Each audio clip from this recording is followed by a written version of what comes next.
Kasagaran nilang iingon nga paghigugma nimo ang usa ka tawo, dili nimo biyaan, dili nimo pasakitan, ug dili nimo pasagdan bisag magkinaunsa pa man. Pero mangutana lang ko, unsaon nimo paglaban ang usa ka tawo nga bisan unsa man imong buhaton, mapildi man lang kagihapon. Dili ra ka usa, dili ra ka duha, ug dili ra ka tulo.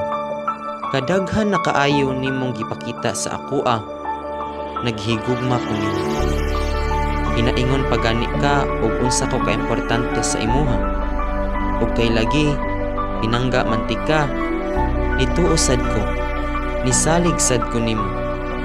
Naglibog lang jud ko kay nganong sa kada ingon nimo nga dili ko samok sa imo, lahi man sad ng mga ginapakita nimo. Dili ko samok sa imo, pero pirmi ko nimong paantuson. Dili ko samok sa imo, pero kailangan pa nakong manlimos sa imong oras o atensyon. Pero sige lang, sabton rati ka, wala ko'y reklamong ni sunod, I love lagi tika.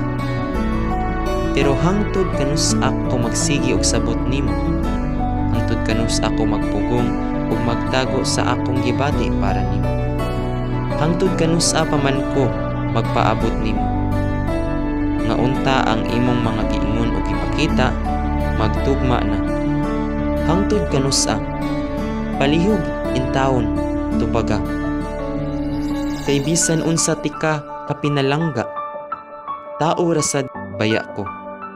Kapuyon, mapulan, mahurot ang pasensya sa sigig hulat ug sigig sabot sa imuha. Kabalo ka, usahay, murag dili na kumutuo anang ingon nila na pag-love nimo ang usa ka tawo, dili nimo dapat biyaan, imong ampingan ug ilaban hangtod sa kahangturan. Pero unsaon taman ng gugma kung sa ulahi layo ra gihapon inyong distansya?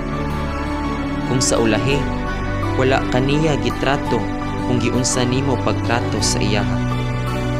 Makaingon na lang ka, nganong ako mang ilaban ang usa ka tawong dili man gani mahatag ang gugma nga akong ginapangayo sa iyaha. Wala man nako ginapakita pero sakit sa akoa.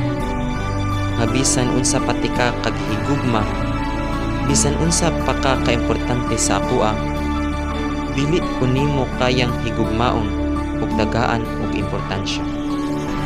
Usahay, maabot sa punto nga moingon ko, dili nako, gikapoy nakong magpakatanga nimo. Pero bisan ing anak pa na ang mga nasinati nako mahitungod sa imuha, naa gihapon sa akong dughan ug hunahuna, gihigugma gyapon tika. Busa sa tanan nakong gipang istorya, gusto nakong ipasabot sa imuha nga sa tanan nakong gibuhat para nimo, wala ko'y pagmahay ato. Bisan unsa pa man ang resulta, gibuhat nako ang tanan. Higugmaon gyapon teka, ampingan hangtod sa kahangturan.